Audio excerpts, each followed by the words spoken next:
This is the start of a short series about how to turn clay like this into amazing pieces of custom terrain.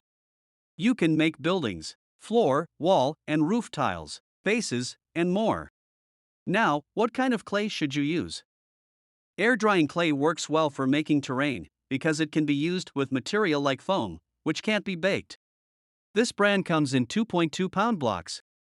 Clay like this can be found online or in craft stores and is often available in white, stone, or terracotta colors.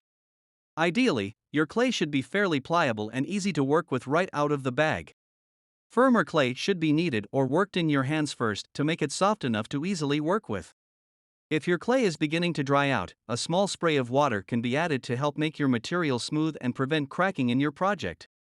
See what's available in your area. Try different products and find an air drying clay that works for you. Mainly, you'll want a clay that shrinks minimally after drying and dries strong without cracks. Using a quality product will help prevent these things and will enable you to create some amazingly detailed pieces that fit perfectly and are crack-free and durable.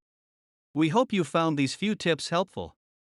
This is just the very start, so please subscribe to Custom Miniature Maker to come along with us on this series. Thanks for watching.